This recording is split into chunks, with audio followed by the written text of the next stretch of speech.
Hey guys, this is Michelle and Chloe, and we are sitting here with Anton, Will, and David from the Firaxis team. It's an awesome panel about civilization. This is so exciting. Yeah, congratulations, guys. Yeah. It's so exciting. Yeah, we just announced Civilization Beyond Earth, our newest product for the Civ franchise, and couldn't have gone better. Like, the reaction was amazing. It was really awesome. Now, Will, you talked a little bit about the great mistake. Can you talk a little bit more about that with us? Well, no one is really sure what the great mistake was.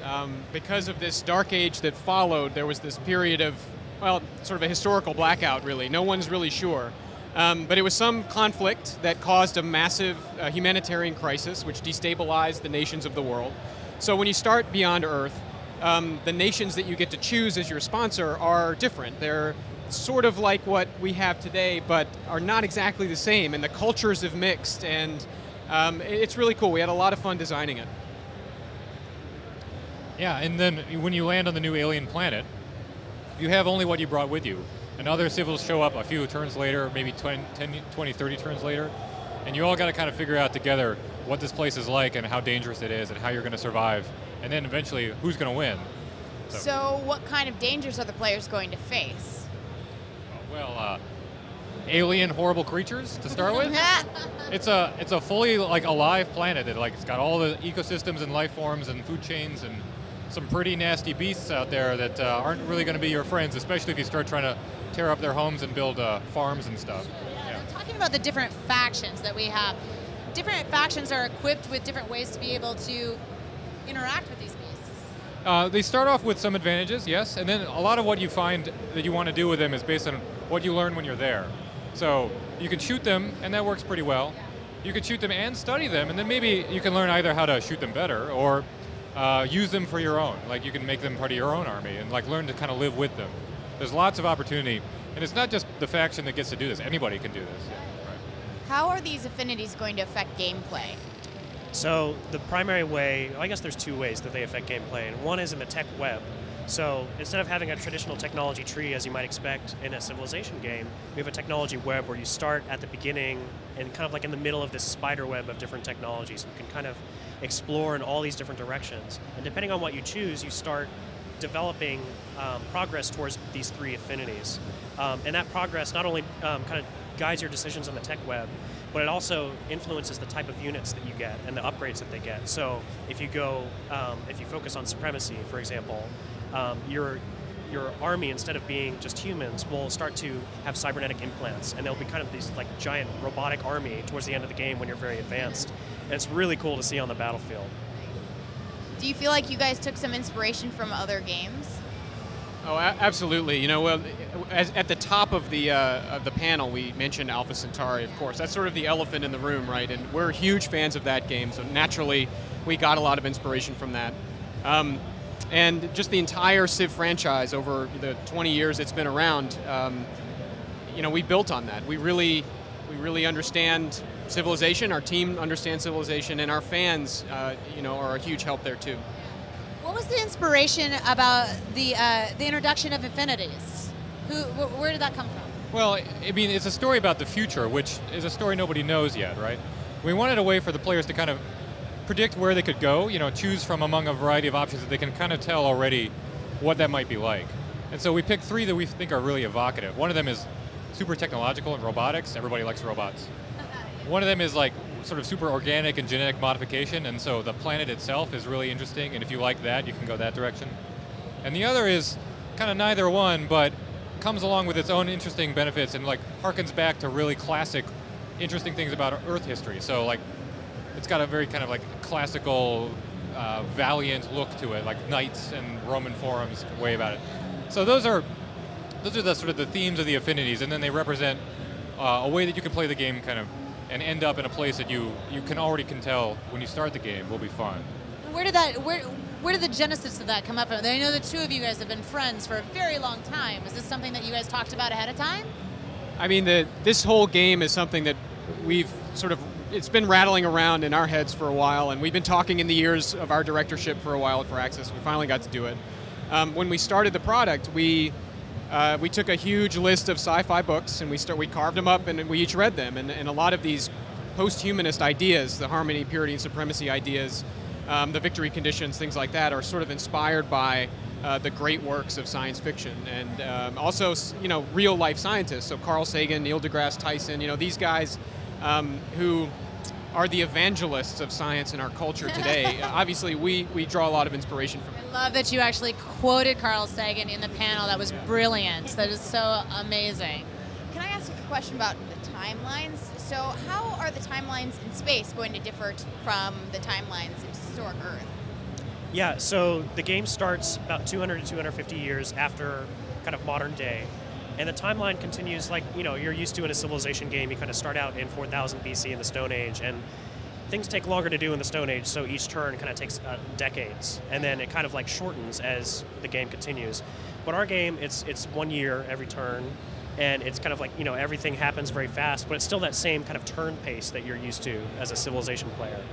And so do you feel like when you're building up civilization on Earth, are they going to parallel in story-wise what it's like in space? I'd say yes and no. I mean, there are definitely some common elements. Like you start out with just like your first city.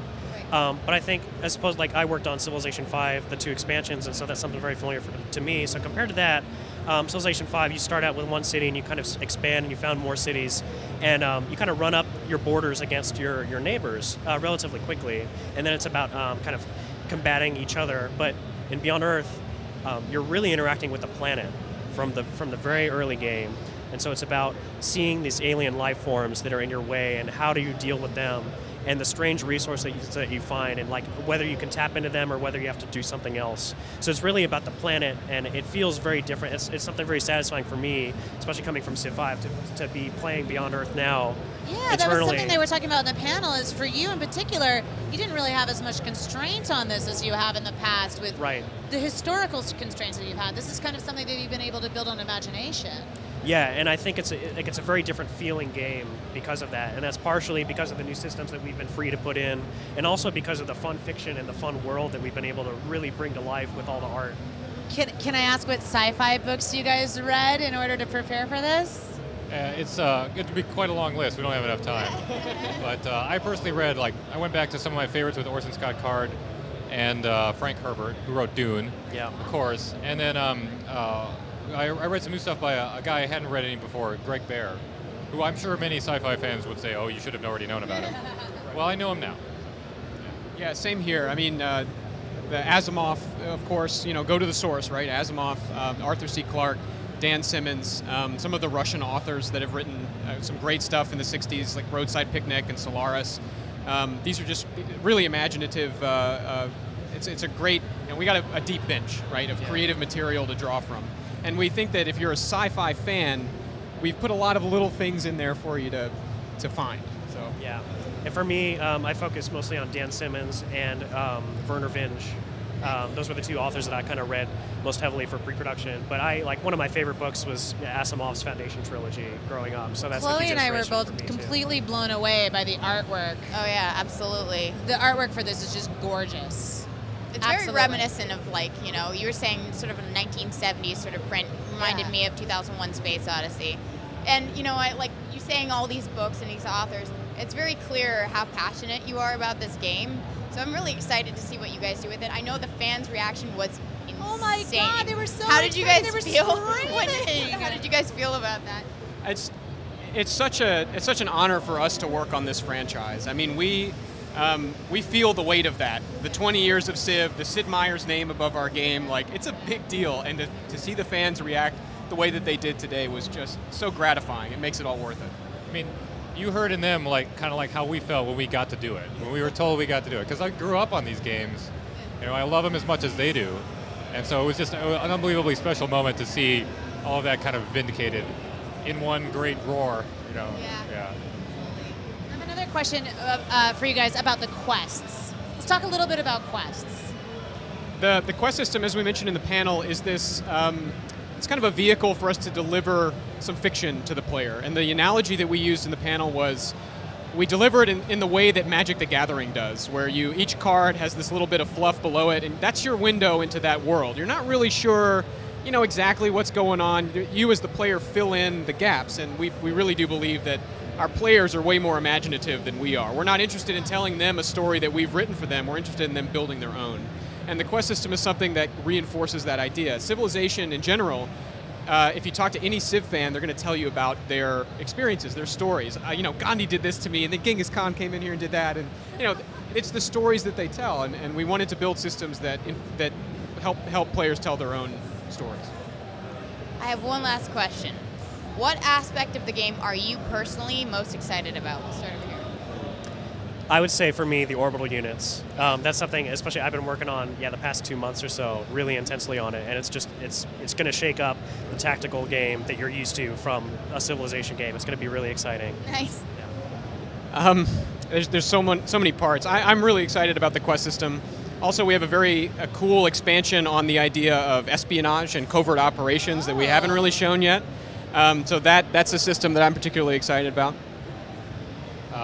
For me, it would be a choice between either the technologies, which represent like the horizons of science and sci-fi, but that and the alien world, like the planet, how much different the terrain and the new resources and how alien it feels, and then the alien life on it and how it's a living, breathing planet that will care about what you do to it, and that you kind of have to survive and figure out your place in. It's been a lot of fun to kind of get that to feel right. Now, if you guys were going to align yourself with one of the factions, which of the factions would you align yourselves with? I would be Supremacy. It's a lot of fun. The sort of units that you get with the robotic faction. That's kind of my favorite so far. I don't want to steal your thunder here, Dave. I would go with Harmony. You guys haven't seen this yet, but some of the coolest units are these aliens that you get to build yourself as the player, and it's awesome. Like sometimes we're in the concept art meetings, and we're like, we're going to put that in a Civ game, you know, and that's like, it's so wild, like the stuff that you can do with the Harmony. Yeah. Well, that's easy because I was going to choose Purity. Oh, this is perfect, man. We got all of them. Yeah. They're the most. I think they're the most recognizable, and also in my mind kind of makes it the most interesting because it really is like humanity confronted with an awesome strangeness. Yeah. Plus, their attitude is generally to meet any problem with overwhelming force, which I find very satisfying on a very basic level. Yeah, more guns, more armor is the answer to all our problems. It's kind of cool that your team is very balanced on the three, that's for sure. I feel like we've got a lot to chew on. But I'm really excited to see what else you guys are going to put out. Is there going to be more stuff in the coming weeks? Oh yeah, there's going to be a lot of news coming out. We're doing interviews all day today, so a lot of the press will be giving you guys more information and stuff too. So.